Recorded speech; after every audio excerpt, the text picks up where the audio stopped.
Good evening, everybody. This is Brendan Baylod from the Wisconsin Underwater Archeology Association. Welcome to our Submerged History podcast for November. A couple of quick housekeeping things I want to do just before we get going and give the audience a few minutes for people to start to join as well. Of course, the big news is the Ghost Ships Festival, right? I just did the post about it.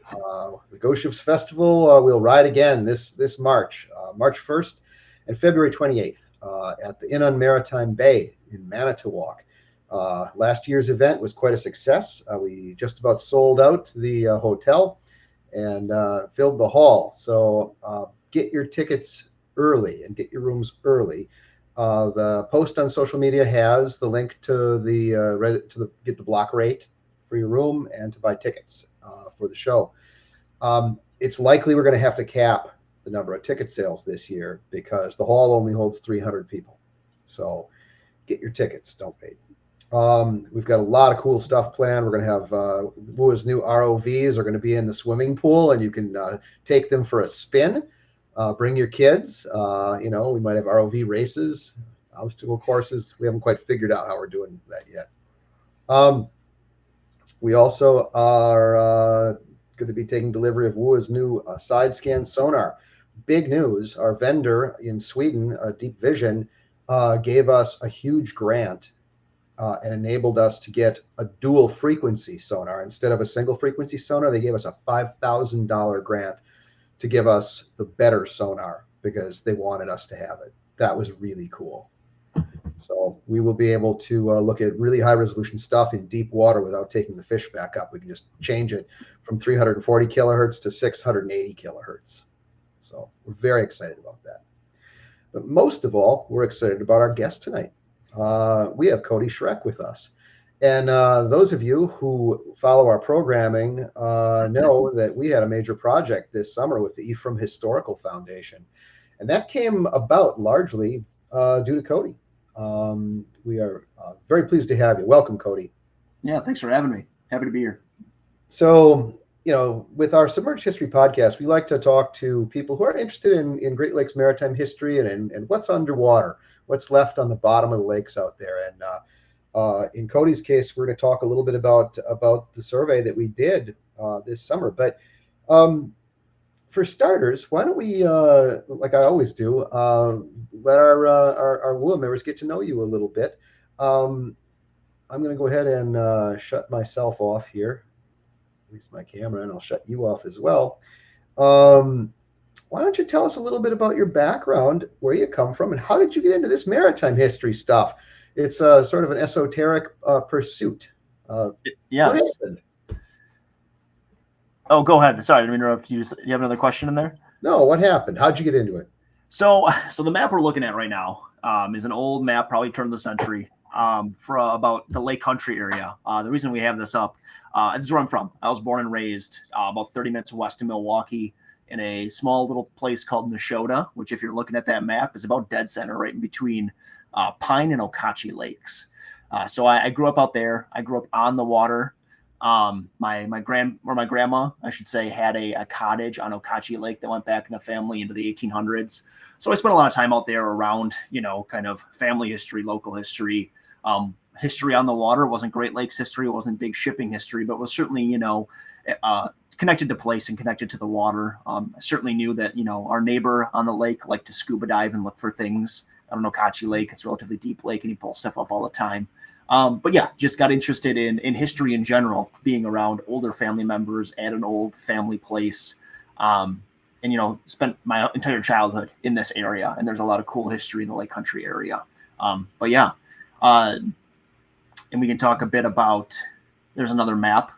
Yeah, so I just around the Oconomowoc area, which I'm back in again right now for Thanksgiving, spending the time back in Lake Country. But yes, this is the area I grew up in, not too far from Milwaukee.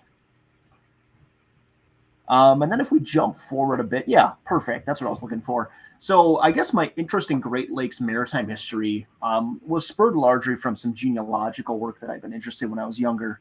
Not many people my age become interested in genealogy, but being a history nerd, I was. Didn't really know this about my family. Actually, my father was relatively older when I was born. He was actually 60 when I was born. So my grandparents were born in the 1800s, which not many people who are born in the 1990s can say that. But yeah, so this gentleman here, after doing some research and talking to some other family members, I sent you the email earlier, Brendan. I said my second great grandfather. This is my third great grandfather. I had a typo there. But James Bruce was his name, and actually was a pretty prominent captain on the Great Lakes. He had come from, born and raised, in a sailing family in Liverpool. Jumped on a ship with his dad when he was 13, ended up sailing the seas first, and then made his way into the Great Lakes, where he eventually became pretty well established in the city of Milwaukee. Was the captain of quite a few ships. I don't know the history of all of them. I know he's got some very interesting stories tied to his life as a Great Lakes ship captain, and really his biography, the stories that I was able to glean from, newspaper articles about him is really what spurred my interest in Great Lakes history through just the things he was involved in and the historical processes that went into the Great Lakes history, especially via Milwaukee. And I think if we jump to one picture, there it is. This is not my picture. I pulled it from a Great Lakes shipping website.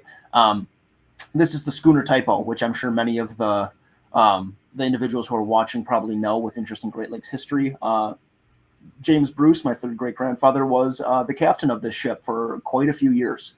I don't believe he was captain when it went down. I know it's still a site that you can dive. I think it's in Ontario or Huron that it's in. Huron, yes. So I don't think he was the captain at the time, but the plenty of reports of him, in the maritime news and the old newspapers going port to port in this old Wolf and Davidson ship.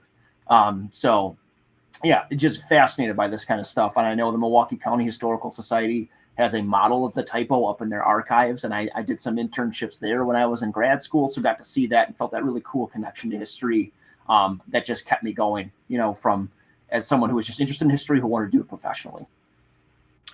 That's amazing that you have grandparents that were born in the 1800s. I'm quite older than you, and I don't. Correct. So what an amazing heritage you've got. I can see why you got hooked on this stuff, as strongly as you did.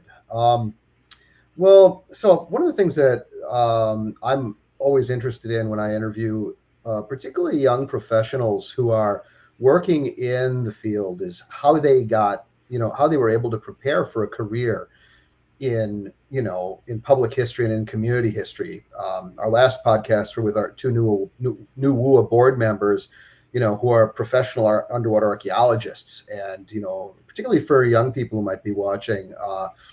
Tell us a little bit about how you were able to do this for a living. Yeah. So like I said, always had been interested in history. Wasn't a great high school student, to be honest with you. I was distracted by other things that weren't school. So, I struggled to kind of find my path. Some people in high school are like, oh, I really want to go to this college and do this thing. I didn't know that at that point. I ended up going to UW Milwaukee to start. I knew I liked history, so I went down that route. I was originally planning on being a social studies teacher. And about my sophomore year of college, gotten things together in my head a little bit. And I realized that, in the classroom, whether it was high school or something like that, was maybe not the area that I feel I would have the most kind of rewarding experience from a historical perspective. I always liked education and sharing an interest in history and having people get interested in history themselves. And I discovered that museums were actually a pretty cool avenue to engage with the public of all ages with history and have kind of an educational impact in that way. So as luck would have it, UW Milwaukee actually has a pretty well-known museum studies program. So I kind of geared myself up to apply to that program as an undergrad at UWM, and luckily enough, kind of transferred right into it, right from undergrad into graduate school. Started being a TA, helped teach some of those intro classes with the kids that didn't enjoy history at all. But you found ways to get people engaged in that kind of stuff. Throughout grad school, I ended up working as actually a research assistant for the Encyclopedia of Milwaukee, which is a very fun project, which still exists online. Still an academic resource for Milwaukee historians and teachers and all that. Did a lot of editing for that project, wrote a few articles, one of which was water transportation. I did write the article in the Encyclopedia of Milwaukee for water transportation, which is fun. But then, throughout grad school as well, I went for museum studies. That's a, hands-on program that's actually held. The classes are within the Milwaukee Public Museum. I also did museum studies was my certificate. I did a graduate certificate in museum studies. My actual master's degree is in public history, which is kind of what you were alluding to with your question, as opposed to academic history, which is focused on researching and writing for an academic audience, writing papers and books. Public history, looking at doing history on a local level with communities, both as projects with the community and through institutions like museums. And then as a part of that too was a nonprofit management certificate through the business school. But this kind of triumvirate program that I did was very hands-on. So I had to do a lot of internships. I think I had to do 2 officially for credit, but I ended up doing a lot more. So I was passionate about museums. I wanted to get a wide breadth of what was out there from museums. So I did, a year with the Milwaukee Art Museum and their pre-1900 European art collection, which was fascinating. Got to do some research on old illuminated manuscripts and some very early printing press books, which was fascinating. Ended up at the Milwaukee County Historical Society, which is actually where I spent a lot of my time working in the collections there as a collections assistant. But the picture we see here was one that I, just kind of looking at the breadth of museums. I was actually an accessibility intern at the Milwaukee Public Museum. So those that have been to the Milwaukee Public Museum likely recognize this display. It's the one that usually scares the kids a lot. It's the lightning strike and the Tyrannosaurus Rex eating the Triceratops in one of the one of the halls on the second floor. What I'm standing next to is one of the projects that the accessibility team was working on at that time, which was a touch panel. So most of my work as an intern at the Milwaukee Public Museum was looking at things around universal design for exhibit spaces and interpretation. And what I mean by that is looking at exhibit spaces through the lens of making them a positive experience for people of all ages, mobilities, abilities, all that kind of stuff. So, worked with a lot of individuals who are blind to see what resources they were looking for in the museum, things like Braille panels, touch things that were, as you go, you can hear the sounds as you go through these spaces, but having something tactile there, very important. Also things for individuals with, dementia, stuff like that, thinking about how they experience those spaces. Worked, trying to make the streets of old Milwaukee a little more accessible, which is, it's a hard task. If you've ever been to the streets of old Milwaukee, it's very dimly lit. There's a lot of change in floor pattern, but worked on that kind of stuff. Looked at how you can make museums enjoyable for everyone. And throughout grad school, of course, started looking for jobs. Graduated in the middle of the pandemic with my master's degree. So I watched my name scroll across a YouTube channel as I graduated from home. But I ended up finding myself up at the Ephraim Historical Foundation. I landed a job full-time as a curator up there. And that's what brought me to where I am now. I started as the curator at the Ephraim Historical Foundation, and now I am the executive director. And I've been in that role for about 2 years now. Well, I have to say, we weren't even aware of the Ephraim Historical Foundation until our vice president of the WUAA, Bob Jake, met you guys, and he called me up. You made such an impression on Bob that he called me and said, "Brendan, you have to meet these guys. They're a history sleeper cell." And I'm like, "What do you mean?" He's like, "They're amazing. They know, they're young, they're enthusiastic, they're capable, they, have a great fund of knowledge, and they know how to use technology." That's one of the things that we find so much, is that when we work with historical societies and groups like that, it's always people in their 70s and 80s who can't use technology and who don't really understand how to share their message with a larger audience. We're like, "Oh my God, we have to work with these guys." So I said, "Well, Bob, what do you propose we do?" And he's like, "Let's scan the bottom of Eagle Harbor, see what's on the bottom of the harbor. I bet they'd like that." And I said, "Yeah, let's do it." So we reached out to Cody and to Jeff O'Keefe and said, "Hey, we've got this project we'd like to do, and we'd like to fund it, and we'll do it for free. You just have to come along, and you can play with the ROV and the side scan." That's an easy sell. But we were so pleased when we met you guys, and with not only your enthusiasm, but your level of knowledge, and I think it was just an excellent fit. We had a wonderful, extremely successful project, and I'm not just saying that because we got to stay in a really, really nice house. So why don't you tell us a little bit about about the Ephraim Historical Foundation where you work and about the projects. Yeah, absolutely. Yeah. So I remember the day that Bob came in for the first time. I think I was working on some project somewhere else, and he had come into the museum space because we were open to the public. And someone's like, "Hey, there's this guy, this shipwreck guy that wants to talk to you. He's just up here doing some work and thought you might want to see some stuff." And we just sat down in our conference room for I think at least an hour, maybe 2 hours, looking at some of the data that he had gathered on a project elsewhere on the peninsula. And him and I got to talking. It was clear that we had some future connections that were worth exploring, and I'm glad we did. So it was fun to work with you guys. But yeah, Ephraim Historical Foundation. So Ephraim Historical Foundation it's a nonprofit museum and historic preservation organization. We own 5 historic properties and 7 historic buildings in the village of Ephraim, which is at the northern tip for the most part of the peninsula of Door County, not all the way up, but on the bay side. We do, exhibits throughout the summer. We change exhibits every year in our rotating exhibit space. And then we open up our historic buildings to the public for free. That includes a general store from the 1850s, the oldest frame home in Door County from 1853, an old schoolhouse from the 1880s, and then a barn exhibit space and offices. But including that, the exhibits, we also have a pretty robust program and tour schedule.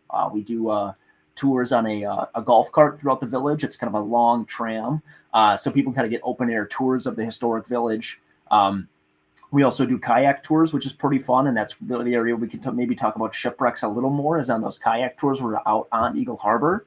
And then we also have a pretty sizable archives, including, images, documents, 3-dimensional objects that are cared for by our curator, Jeff O'Keefe. So it's a small organization. We have 3 full-time staff, 1 part-time staff member, and then a whole army of volunteers that help us get stuff done. But it's an area that cares about their history. People are passionate. They want to be involved. Ephraim's population is, I think, officially just south of 400 people. But we are a well-established organization that just celebrated our 75th anniversary and moving forward with a lot of strength and energy, which is very fun. A lot of cool history in Ephraim. Yeah, I couldn't agree more. When we, I have to be honest with you. Even though I have ancestors that are from Door County, I come from a long line of Belgians. Yep. I've just always sort of poo-pooed it because I considered it Illinois State Park. And, right. I did all my research in Milwaukee, Kenosha, and Racine. I was more interested in the shipwrecks down there. And of course, I know about all the shipwrecks in Wisconsin pretty well, including the Door County wrecks. But Ephraim was not on my radar. And so when we started looking into the history there and what all could have been on the bottom of the harbor, it was really fascinating. There are a number of different vessels, historic piers, crib docks, all sorts of stuff. We mapped the entire bottom of the harbor together. Yeah. So go ahead.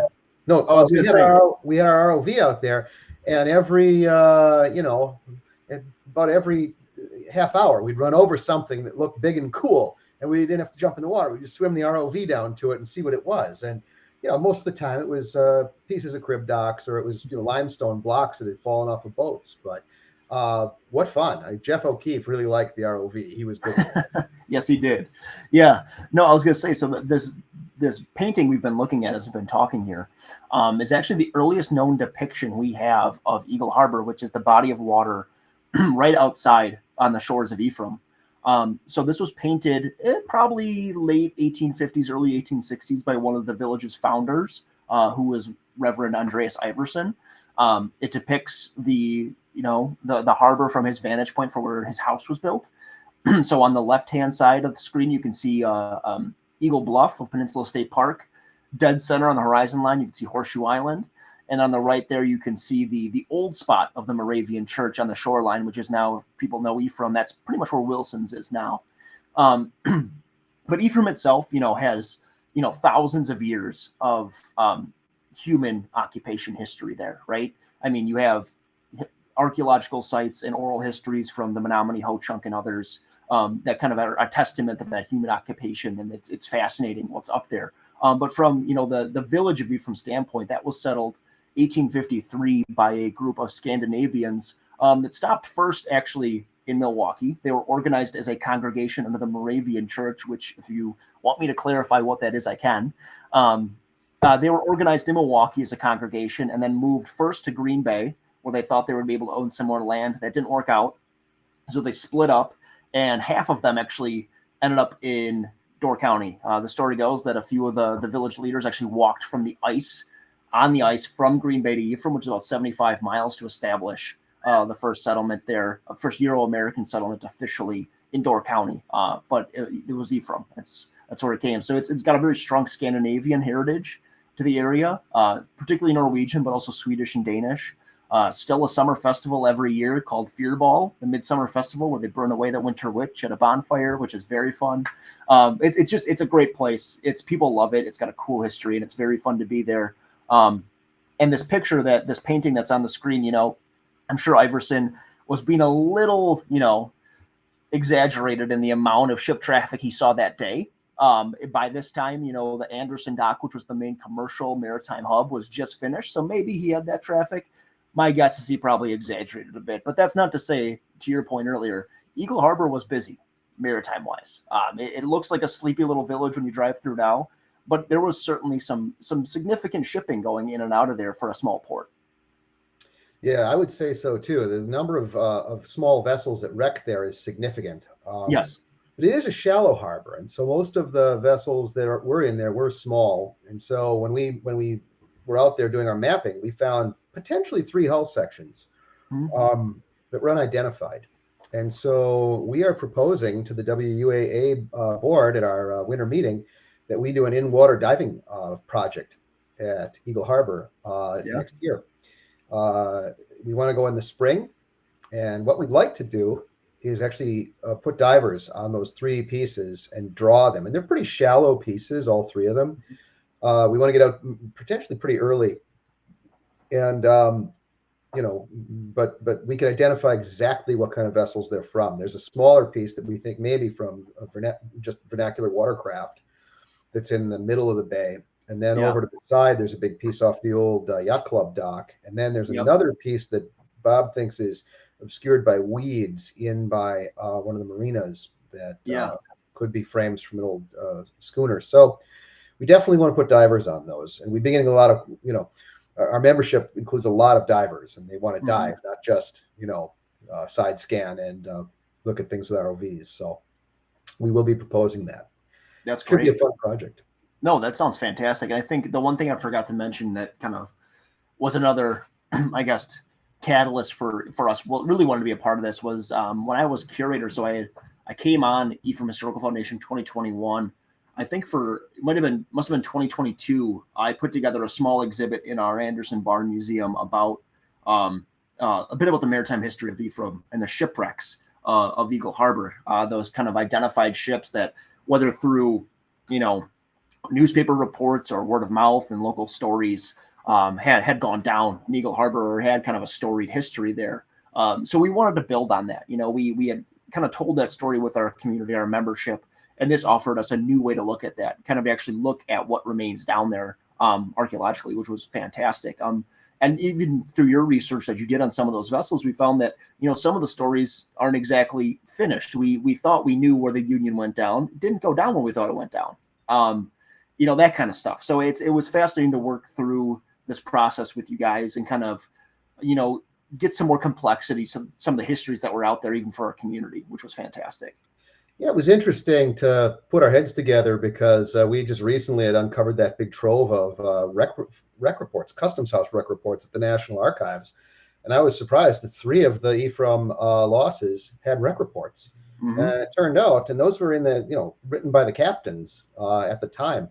It turned out the actual, the actual story, it was a little different from what in the papers. Yeah. So fascinating stuff to research, and it really was a big addition, I think, to the cultural history of Ephraim, the project. Even though we didn't find any new big shipwrecks on the bottom, we didn't expect to. It's a shallower bay, but we did get really contributed a lot, and now we have a bottom map of every single rock and log and stump on the bottom. Fisherman's dream. Yep.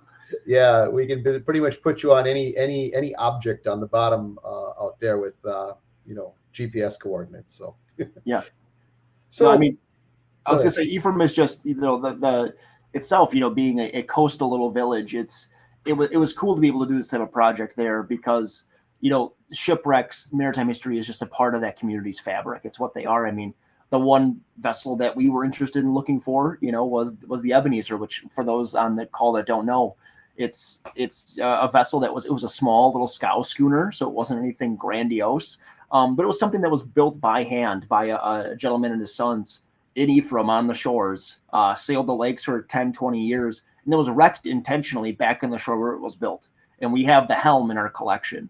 So it's one of those things that it's awesome to be able to deep dive into the history, no pun intended, by going out there and looking for remains. So it was very fun. We hope we would find a piece of it, and we think it's quite possible the little piece we see out there is, but I'm more suspicious that it's a vernacular watercraft, perhaps an old wooden Well, rowboat. yeah, and as you and I have talked about, and as you've mentioned on the podcast, just the nature of the substrate of the harbor, just the amount of ice and waves and water action, wind action that happens down there, it does grind down remains in that harbor. Most definitely. Yeah. Well, Cody, one of the things I learned about you, and I was sort of surprised to learn, is that you are on the Wisconsin Historical Society Board of Curators, and you're quite a mover and shaker in the Wisconsin community history, area. WUAA once had one of our board members was on the Board of Curators, Hank Whipple, who has since passed. He was an attorney on our board. But we always looked up to those folks who, were on the Board of Curators because it's a policy-making body, is it not? How'd you end up on the Board of Curators? Yes, I have the honor of serving on the Wisconsin Historical Society Board of Curators, which is a fantastic experience, especially as, WHS is going through some very cool kind of growth projects right now with building a new history center and all the things they're doing to care for their collection. So it's fun to be a part of. The reason I'm able to serve on that board, I'm honored to serve on that board, is because I was elected the president of the Wisconsin Council for Local History.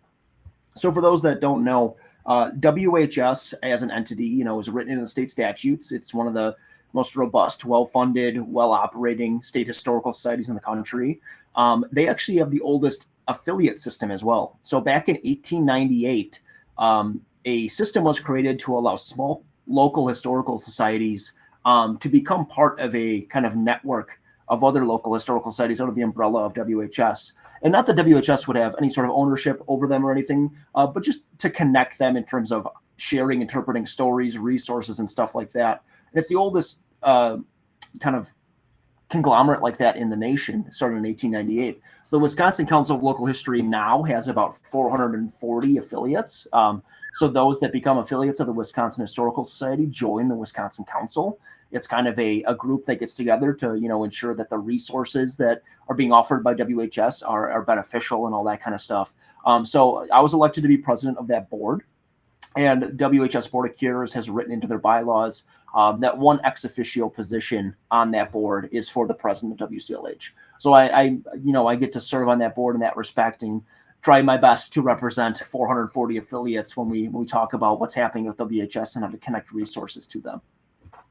Wow, that's pretty cool. So you must really get to network with a lot of people and get to know a lot of other local history groups. Oh, it's incredible the amount of local history groups in the state of Wisconsin, all the fascinating things that are happening on a local level. And, I think some people who are maybe not super into history often look over local history organizations, but that's where the real history is happening. That's where, things have been preserved for years and years and years. And there's people in communities researching the things that happen in those places.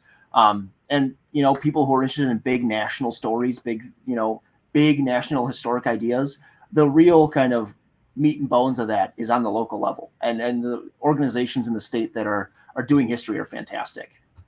Well, that's something that we really find to be true. When we find a new shipwreck, for example, the first thing we do is reach out to the local historical society, because if you want to find people who are passionate and who want to learn about that and incorporate that wreck into their Right. community's cultural history, it's the local historical societies, and they've just been invaluable, not just after the fact, but in helping us do research too and telling these local stories. They can't be overlooked because it's the bedrock, really, of state's history. Yeah, I'll get on my soapbox one more time in that support your local historical setting, wherever you are. I see people here, Green Bay, Caledonia, Port Washington, support those local historical societies because they're almost always, I mean, you look at the 440 plus we have, I'd say 70% or more are volunteer only run. They need financial support. They need help in the archives. Be willing to support your local historical society because those are the ones that are preserving the cultural and stories of your places. Very cool. Well, Cody, thanks so much for doing this. We really appreciate you coming on and joining us for this podcast that we do. Couple of quick housekeeping things that I just want to remind everybody of. Don't forget about the Ghost Ships Festival, February 28th and March 1st in Manitowoc at the Inn on Maritime Bay. We're going to be holding it again. It's going to be huge this year. We're probably going to have to cap ticket sales, we think. We're adding more booths for vendors, and we've got some excellent speakers. We have an author's book signing table. We've got about 8 or 9 different major Great Lakes authors coming through to do book signings. Gosh, I don't want to give it all away. But we're going to have the ROVs in the swimming pool. You'll be able to swim around our new ROVs. So lots of fun. Also, it is membership renewal time, or it was in October. So if you haven't renewed your WUAA membership yet, go to WUAA.org and drill down into the website and find where the membership form is. You can do it online, and you can pay online through our e-commerce area. So don't forget to do that. Also, I didn't want to forget the WUAA biennial. If something comes out twice a year, Cody, what is it? I call that biannual. Our biannual journal, Wisconsin's Underwater Heritage, just came out. The fall issue. Caitlin Zant, our editor, did a wonderful job putting it together. If you're a WUAA member, you should be getting it either in your email or mailed to your address. If you don't get it, ping me and let me know. If you want to get it, it's got some great articles in it. It's all original research. It's not a club newsletter. It's a journal with all original research and writing. If you'd like to get it, $20 a year is all it takes to join the WUAA and become a member. Get your own copies of it. So. Like I said, support your volunteer-run organizations. Indeed. Thanks so much, Cody. We appreciate we appreciate everything you do. We'll be in touch. You haven't seen the last of WUAA working with the Ephraim Historical Foundation with Cody and Jeff because we have another project we're cooking up. And everybody knows this. WUAA voted to do a project to find the wreck of the schooner F.J. King, which is not off Ephraim. It's just across the peninsula from them. But we're going to be working with the Ephraim Historical Foundation to get that project off the ground in the spring. We're going to go out in 1 or 2 boats and use our new side scan sonar. And we have every expectation that we will find the wreck of the schooner F.J. King, which has been missing since, I don't know. I think it went down in the 1890s. And there's a $1,000 reward for it. Hey. So you won't want to miss it. We have a lot of stuff coming up. All right, let's wrap it up. Cody, thanks again for doing this. And everybody who's online with us, thank you so much for joining us. This will be uploaded to YouTube, so you can watch it there if you want to see it again. Have a nice evening, everybody, and have a good Thanksgiving. Thanks for having me. You betcha. Good night.